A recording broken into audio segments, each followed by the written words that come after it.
Peter Senge, who is known for having written The Fifth Discipline, years later collaborated with a number of people and produced the, I may have the title wrong here, but I think it was called The Fifth Discipline Field Book. And so The Fifth Discipline was a conceptual understanding, much like Greenleaf's servant leadership, much like, I would say, your book, Boards That Make a Difference. So I'm drawing a parallel here.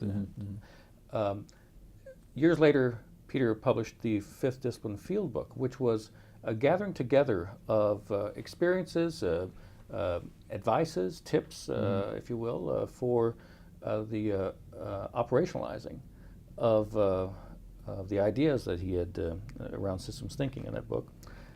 For me, your collection, John Carver on Policy Governance, the collection of, that's the wrong title, isn't it? John Carver on Board Leadership. John Carver on Board Right. Leadership, thank you. Which was pieces from your newsletters over the years. But also pieces from other publications, not just the newsletters. Is that right? Yeah. Okay. Well, for me, that is a corollary to the Fifth Discipline Field Book, insofar as it's a great compendium of places you can go to if you have specific questions on the policy governance model, and some of them are even phrased as kind of questions and answers, as I recall. But I think it's just it's a wonderful, I think, companion piece to your original book. There isn't anything yet around that with servant leadership. Greenleaf never did a kind of a field book, and in fact, I'd say during his time there wasn't much operationalizing of servant leadership corporately that he could point to. Since then, there is a growing body of experience that could be shared, and perhaps it's somewhere that is something that needs to be done in the future. My question is, that gathering together of those separate pieces, did you look at that book sort of serving in that way as a kind of field book, or a corollary to the first book, or is that not how you view that at all? That's not the way it came about.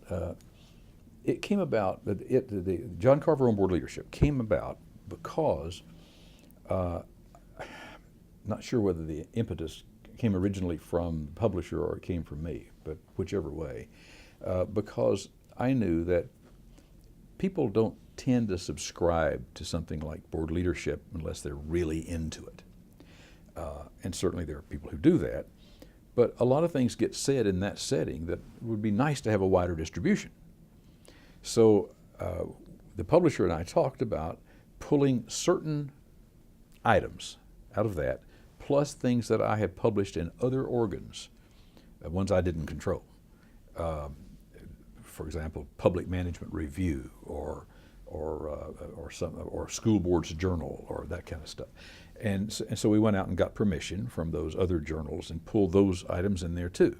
And that's what created that John Carver Board Leadership, the anthology, actually. Now that's how it happened. It wasn't a like, here's a way to do it kind of book at all. There is a here's a way to do it book, and that's Reinventing Your Board, which is now in a revised edition that I co-authored with Miriam Carver, my wife and colleague. There's also the Policy Governance Field Book, which is edited by Caroline Oliver and written by Caroline and about a half a dozen of the people who had gone through the advanced consultant training that Miriam and I do. And I think they take a handful, maybe it's 6 or 7 situations of implementation, and take the reader through, here's what happened in this co-op, food co-op, and here's what happened in this school system, or here's what happened in this other set. This happened, and then this happened, and here was the problem, and here's what they overcame, here's what they never quite overcame, that kind of thing, which I thought was more like what you're talking about with regard to the Fifth Dimension Field Book. Fifth Dimension, the Fifth Discipline Field, yes, thank you very much. There's also an item which was just recently published, written by Caroline Oliver on implementing policy governance, with some more, not case studies, but some more step-by-step guidance kinds of things. So there are a number of things that actually get at the hitting the ground with the abstractions that are out there.